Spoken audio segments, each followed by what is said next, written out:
ajarannya tentang cinta dan kasihnya yang sungguh sangat indah kepada seluruh isi dunia. Bila kau telah mengenal Sang Buddha, pastilah kau mengenal ajarannya tentang perbuatan yang benar dan yang salah. Semua pastilah. Apa kabar Pak Toto? Namo Buddhaya. Namo Buddhaya, Mbak Dina. Sedang sibuk sekali. Ya, biasa. Baik, Ya. boleh ngobrol-ngobrol? Boleh, Pak Toto, silakan, ya? silakan. Terima kasih Ya. sekali. Pak Toto, saat ini kita berada di Wihara Karangjati, betul, Yogyakarta Wihara ya. Karangjati. Baik, tapi sebelum ngobrol lebih jauh, kita akan menyapa pemirsa TVRI terlebih dahulu, gitu ya Pak Toto ya. Baik, pemirsa, Namo Sang Hyang Adi Budaya, Namo Buddhaya. Untuk kesempatan kali ini kita berjumpa dalam Pijar Buddha yang disiarkan TVRI Yogyakarta bersama saya, Dina Febrina. Nah, pemirsa, saat ini di samping saya bersama beliau Bapak Toto Tejamano SHG M.Hum, pimpinan dari Wihara Karangjati Yogyakarta. Kita ngobrol ini Pak Toto ya. Kalau bicara tentang Wihara Karangjati, mungkin bisa disampaikan kapan sih berdirinya dan visi misinya seperti apa ini Pak Toto? Ya, Wihara Karangjati itu dideklarasikan Oke. pada tahun 1962.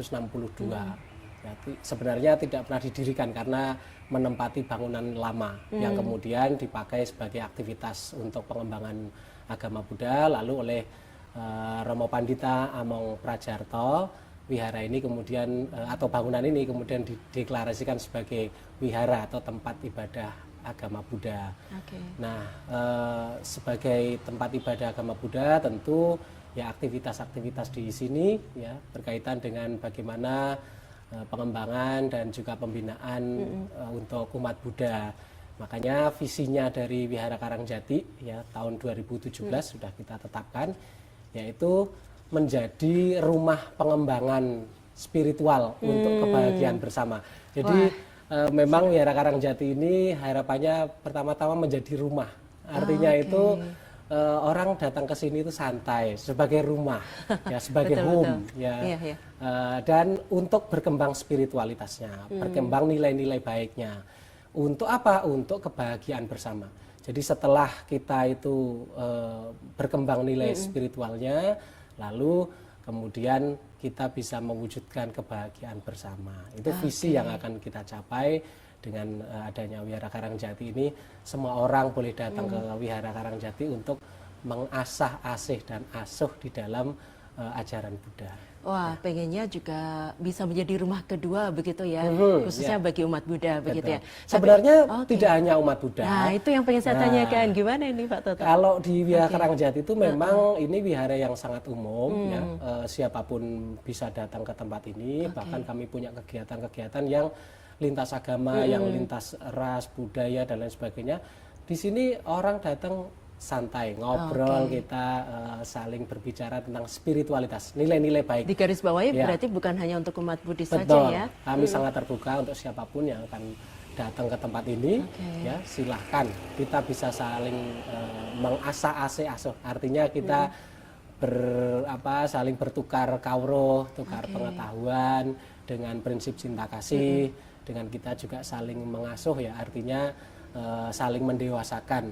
Ya, untuk apa ya tadi? Untuk mewujudkan kebahagiaan bersama. Sebab apa? Sebab masalah-masalah yang ada di dunia ini yaitu bukan hanya masalahnya umat Buddha atau masalahnya umat agama ini, agama itu, tapi sebenarnya itu adalah masalah-masalah bersama. Sehingga apa tuh yang bisa kita kontribusikan bersama melalui agama-agama kita, melalui nilai-nilai yang diajarkan oleh guru-guru kita dalam agama-agama, ya kita bisa kok saling menguatkan ya, saling bekerja sama di dalam kebaikan-kebaikan.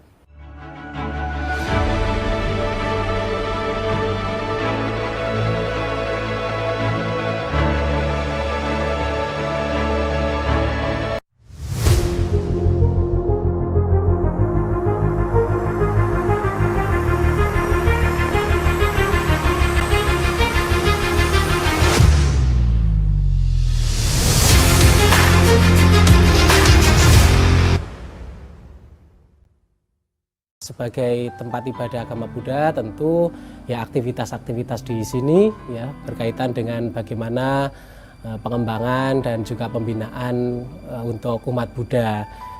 Orang datang ke sini itu santai sebagai rumah ya, sebagai home ya. Dan untuk berkembang spiritualitasnya, berkembang nilai-nilai baiknya, karena memang kan salah satu ciri dari ajaran Buddha itu universal ya, untuk siapapun, misalnya tentang hukum karma ya, tentang siapa menanam akan menuai, siapa yang berbuat akan menerima akibat. Itulah makanya yang namanya wihara itu sebenarnya bukan hanya soal bangunan ya, tapi wihara itu adalah komunitas bernilai atau bernafaskan pada dharma, pada ajaran Buddha. Saya sering mengatakan bahwa kalau kita membangun wihara itu harus dengan Brahma Wihara.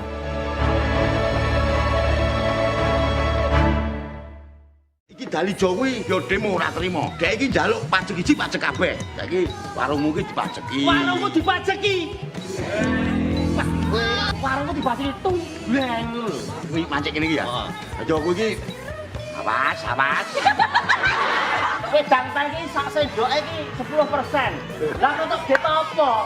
Salah satunya program andalan dari BKAD adalah Cicek tadi untuk masyarakat lebih dipermudah dalam pembayaran pajak. Dari program 100 hari berjalan ini sudah 150 titik. Wah, ini luar biasa. Kita mengimplementasikan bagaimana masyarakat juga merasa ada feedback. Aku wajah mermedone. Apa? Repot kok iso dadi utuh. Mantap. Wah, elok. Sundani sikile pentok. Aku tetep dia sing sesek ning separuh.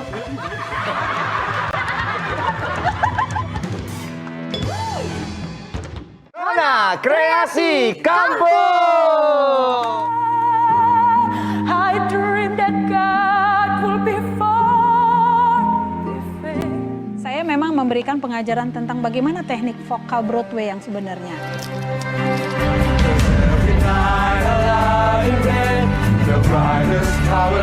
Grup ini kayak ngerasa kayak optimis, tetap bisa, harus bisa sampai 2 minggu harus tampil di sini. Jadi memang anak-anak ini disiapkan untuk menjadi seniman-seniman multitalenta.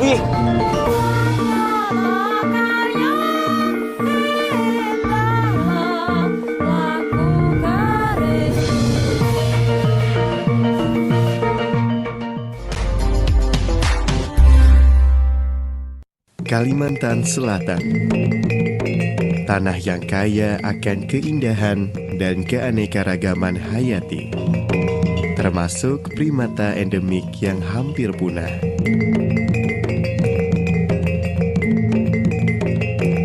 Rimbunnya hutan mangrove, hidup bekantan yang kini semakin terancam.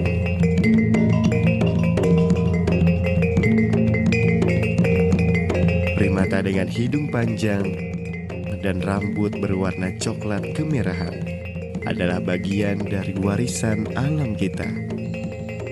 Bekantan adalah primata endemik Kalimantan yang status konservasinya saat ini terancam punah. Keberadaannya di alam sebagai penanda spesies kunci yang menjaga keseimbangan sebuah ekosistem karena perannya sebagai agen biodiversitas dan agen regenerator hutan.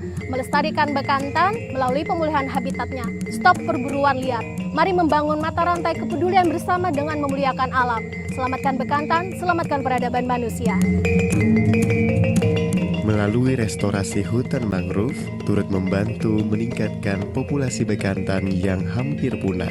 Kita semua memiliki peran dalam melindungi mereka. Jangan biarkan bekantan hanya menjadi kenangan.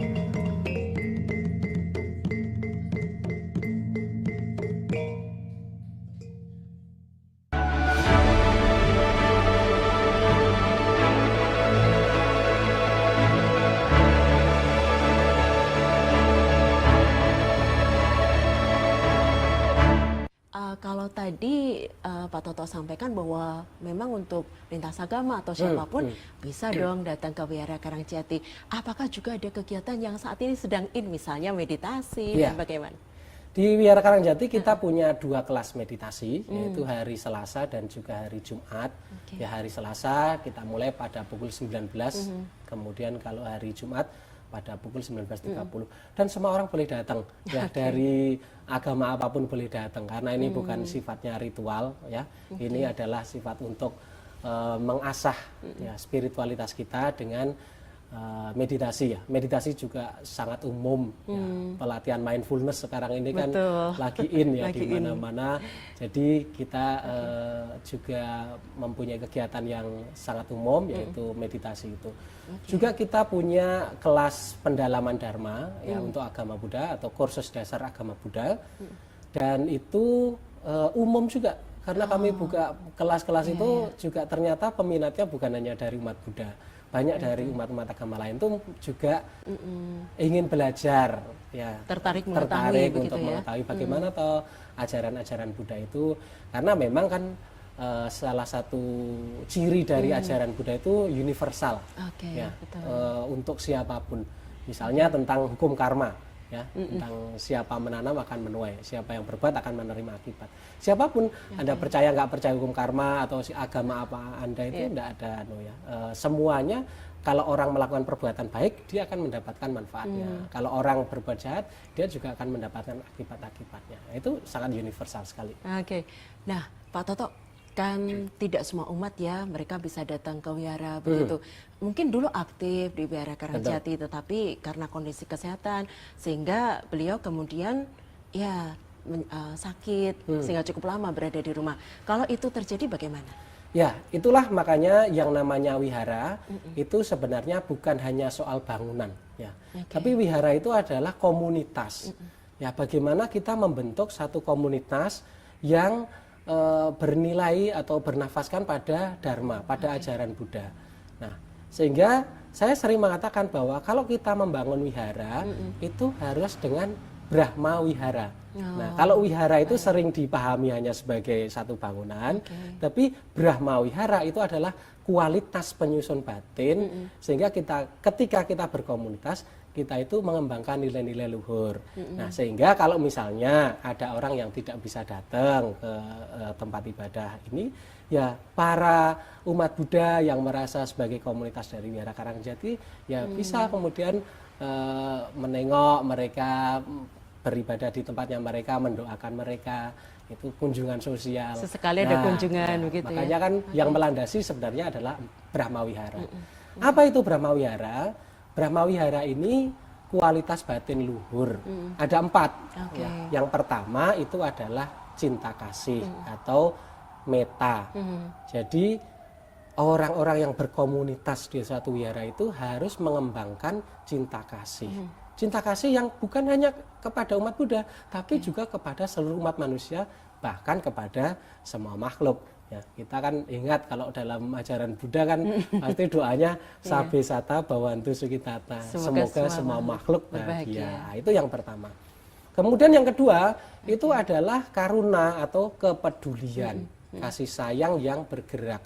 Jadi di sini kalau ada yang menderita, ada yang sedang membutuhkan bantuan, yang kita aktif untuk membantu. Itu namanya kepedulian atau karuna. Nah, jadi berkomunitas haruslah begitu. Kita harus ada kepedulian untuk membantu mereka yang memang membutuhkan. Nah, kemudian yang ketiga yaitu mudita atau simpati. Kalau ada yang senang, kita turut berbahagia ya. Misalnya di satu wihara itu ada yang menikah di wihara ya, kita sama-sama datang untuk memberikan bantuan, memberikan ucapan selamat, memberikan apapun yang menunjukkan bahwa kita merasa menjadi satu keluarga, menjadi berbahagia atas kebahagiaan yang diciptakan. Atau ada yang ulang tahun di wihara, atau ada yang merayakan kelulusan di wihara, ya itu juga merupakan aplikasi dari kita mudita. Dan yang keempat yaitu UPK atau ketenangan batin. Nah, dalam kita berkomunitas itu kan tidak selamanya kita itu akan selalu baik-baik saja ya komunikasinya. Meskipun itu wah itu kan komunitas wihara, tapi ya kadang-kadang namanya manusia ya ada salahnya ya. Kadang-kadang kita marah atau mungkin kita juga kelepasan ucapan apa sehingga menyinggung. Tapi di sini dengan UPK ketenangan batin itu kita tidak menjadi marah. Tidak menjadi gampang tersinggung. Kalau ada hal-hal yang mungkin tidak cocok ya. Nah, jadi kita ada ketenangan menghadapi itu. kalau dipuji ya tidak kemudian melangit ya. Kalau misalnya kita kena kritikan ya tidak kemudian kita down. Jadi di sini stabil ya. Inilah ketenangan batin. Ini 4 kualitas yang perlu dikembangkan ya kalau kita merasa sebagai wihara, sebagai komunitas wihara. Nah, itu namanya membangun wihara dengan Brahma Wihara, Pak Dina. Wah, seru ya. Tapi kalau ngomong-ngomong tentang cinta kasih yang nomor 1 tadi, kalau secara teori tampaknya mudah ini ya, Pak Toto ya. Pada praktek ya, ketika mungkin seseorang sedang emosi, sedang marah, sedang jengkel pada seseorang, artinya juga kena poin yang kedua, 3 dan keempat tadi. Nah, ini sulit untuk mengendalikan diri. Kalau itu yang terjadi, apakah juga ada support system nih dari teman-teman Wihara Karangjati? Ya, yang namanya kondisi batin orang yang belum suci, yang belum mencapai kesucian itu kan naik turun ya. Misalnya kalau lagi ekonominya bagus ya dia bisa senyum-senyum, tidak mudah tersinggungan. Tapi kalau misalnya sedang banyak masalah-masalah, kadang-kadang ada ucapan yang sebenarnya tidak menyakitkan pun terasa menyakitkan, ya kan, sehingga kadang kita menjadi tersinggung. Nah, di situ pentingnya kita saling mengingatkan sebagai kalyanamita, sebagai sahabat-sahabat sejati, support system. Itu adalah kita saling mengingatkan bahwa kalau kita sedang misalnya marah, sedang tidak bisa mengembangkan cinta kasih, nah teman-teman mengingatkan supaya kita selalu eling pada dharma. Bahwa betul bahwa yang namanya hidup itu ya tidak selalu mulus-mulus saja, tidak selalu semuanya baik-baik saja. Tapi dengan mempunyai kawan-kawan yang baik, kita akan terinduksi, ya, kita akan mempunyai tadi support system yang baik, sehingga kadang kita mau marah, ada teman yang menghibur, ada teman yang mengingatkan. Ya, itu namanya berkomunitas wihara. Pentingnya kalyana mitra. Iya betul, kalyana mitra. Artinya itu juga dilandasi dengan Brahma Wihara tadi. Nah, makanya Sang Buddha kan juga menekankan ya pentingnya kita itu mempunyai sahabat-sahabat yang baik. Nah, saya kira wihara itu juga adalah satu sarana ya untuk membangun ya komunitas support system kalyanamita yang baik, sehingga kita selalu berada di antara orang-orang baik ini, terinduksi untuk menjadi orang-orang baik. Wah, seru ya. Ya, kalau Mas Toto sendiri saat ini juga tampak sebagai generasi yang muda gitu ya. Pastinya juga pemirsa TVRI penasaran nih, kalau peralihan dari mungkin generasi yang terdahulu yang sudah senior, kemudian ke Mas Toto ini, apakah memang ada upaya regenerasi di sana?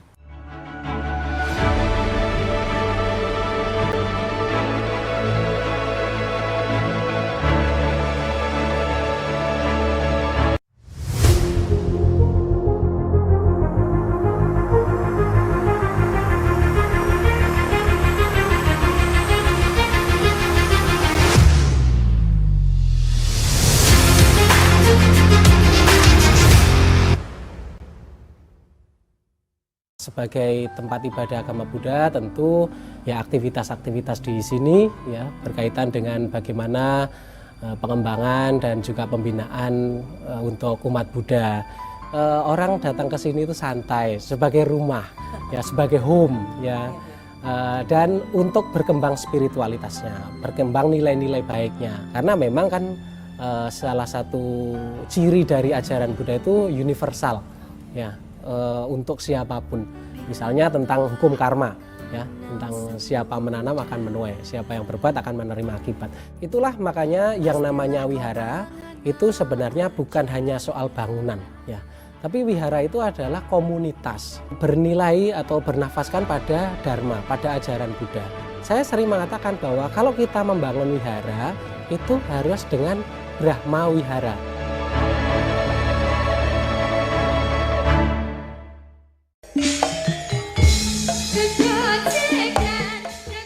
Penampilan seorang penyanyi niku perlu Mas, totalitas kerja di atas panggung nggih menika perlu sanget. Aku nek ndelok alise kaya res-respo ngono kae. Wah, ya ora kok respo, nek pindah nggon nek sore pindah kene alise, nek nyanyi sing seru. Lah ya contone piye sampean iki lho sebagai guru kudune ya ngandani aku to. Aku rada gerok soalnya. Kan nek kowe nek ngajari anting nembang rek ya kleru. Ya ora ana klerune, aku ora ngajari nembang kok nek darani aku keminter. Aku ngajari olah vokal. Saya nggak suka seorang atau seseorang tokoh seni sing nganggo susuk dan lain sebagainya. Mohon maaf, kita batalkan.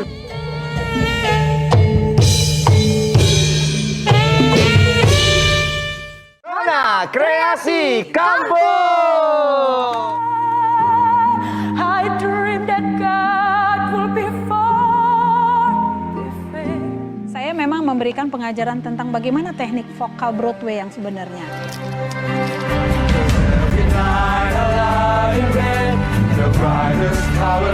Grup ini kayak ngerasa kayak optimis tetap bisa, harus bisa sampai 2 minggu kita harus tampil di sini. Jadi memang anak-anak ini disiapkan untuk menjadi seniman-seniman multitalenta.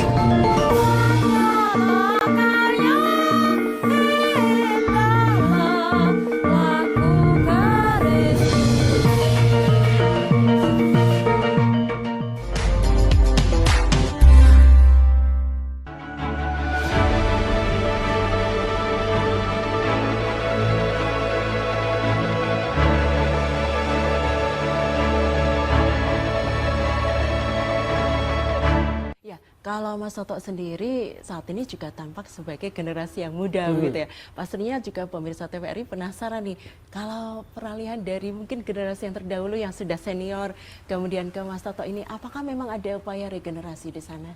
Ya, memang salah satu tantangan dari satu organisasi itu adalah regenerasi.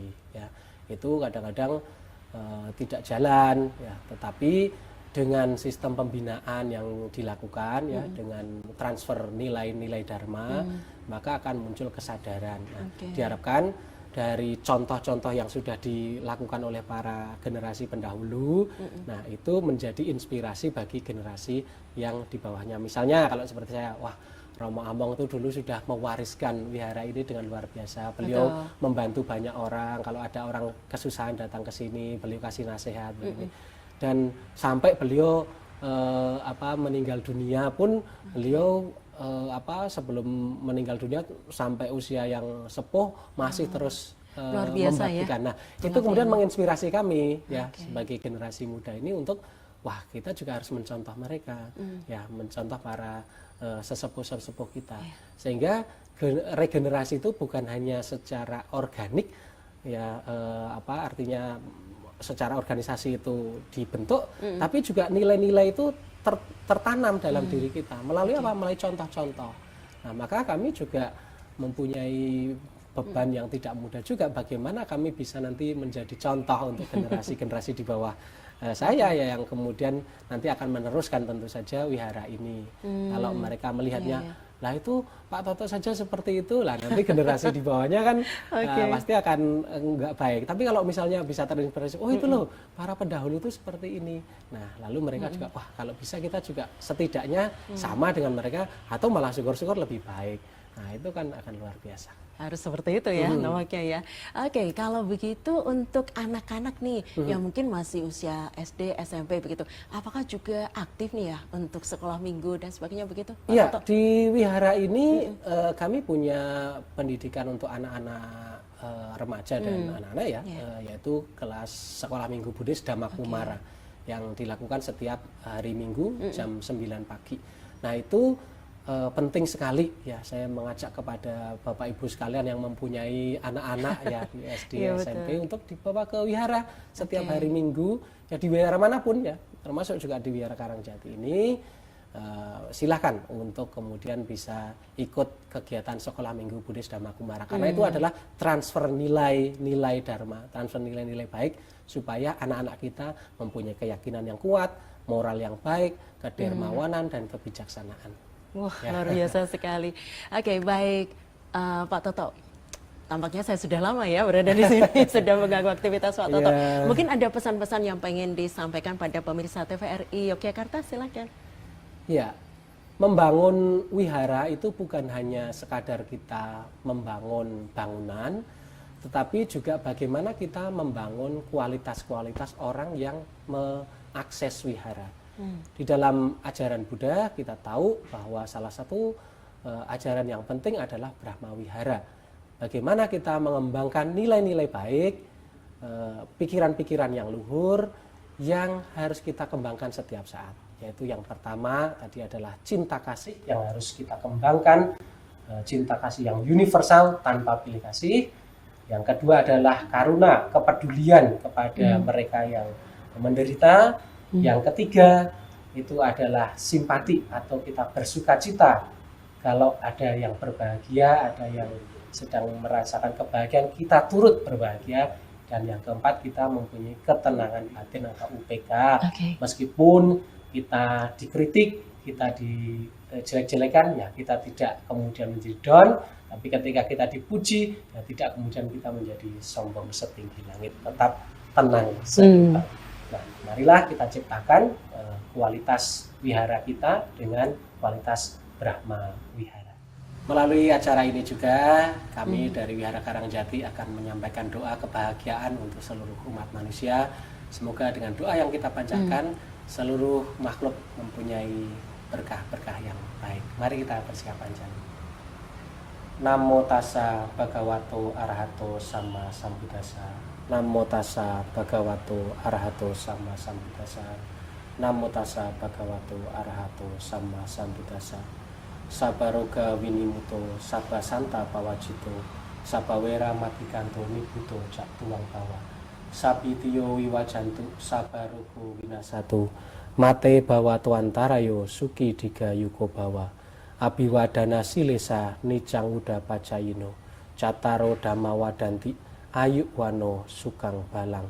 Semoga terbebas dari segala mara bahaya, semoga terbebas dari segala penyakit, semoga terbebas dari segala rintangan, semoga senantiasa memperoleh kesehatan, umur panjang, rezeki, dan segala berkah kebaikan. Sabe sata bawantu sukitata, semoga semua makhluk hidup berbahagia. Sadu, sadu, sadu. Baik, terima kasih sekali Pak Toto. Semoga juga menginspirasi untuk perbincangan kita hari ini ya. Terima kasih, Namo Buddhaya. Namo Buddhaya. Ya baik pemirsa, kalian Namita, bagaimana agar kita bisa memilih teman yang baik?